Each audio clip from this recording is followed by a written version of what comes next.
Hey everybody, it's Julie Skolnick from With Understanding Comes Calm. Welcome to my blog. So I'm obviously not in my office. I'm actually visiting my 90-year-old mom, which is such a treat.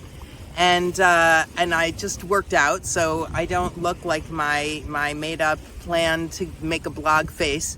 And it's relevant to the hard thing I want to talk about today, which is how hard we are on ourselves, how judgy we are on ourselves. Whether you are 8, 18, 28, 38, 88, there's this, why do we judge ourselves so harshly? Why is there so much negative self-talk all the time? Whether it's physical negative self-talk, oh, I gotta do this, I have to lose this weight, I have to look this way, I have to do this thing, why can't I be on that team, why don't they choose me in gym class, all of those physical negative self-talk we have in our head, or the emotional negative self-talk where I'm too emotional, I'm so oversensitive, why did things always bother me, why do I react that way, regrets over explosive behaviors, and then spiritual, why am I not more, why am I too, why do I spend time doing this or not doing this?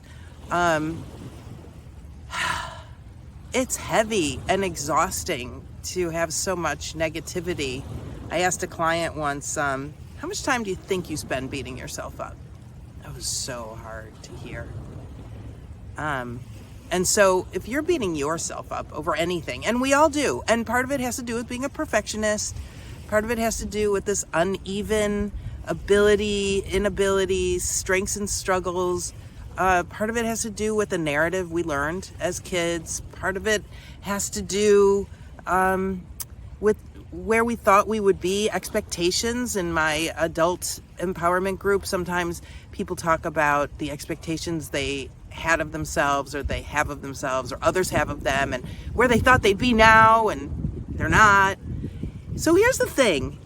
First of all, the rear view mirror, only if you're driving is it worthwhile. So looking in the rearview mirror does not serve you. It does not change behavior. It does not change reality. So we really have to look forward.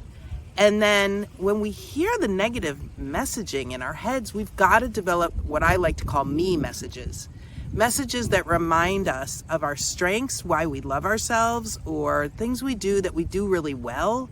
If you're a good friend, if you're a good writer, if you're a good athlete, if you're a good mathematician, science person, whatever you do, if you're a good listener, if you are a good critical thinker, those are all really important strengths. So first of all is to give yourself me messages, but then it's to think in terms of goals. What are your goals, and what are the action items to get you there? And I promise you, on that action item list, negative self-talk is not going to appear. So we've got to give ourselves some strong, positive self-talk. Remember the things that you're good at. Remember the things that you love about yourself. Remember the things you love about the world. And then think about what your goal is and what your action items are to get toward that goal. And I hope that this will give you some calm and some peace. Thanks for listening.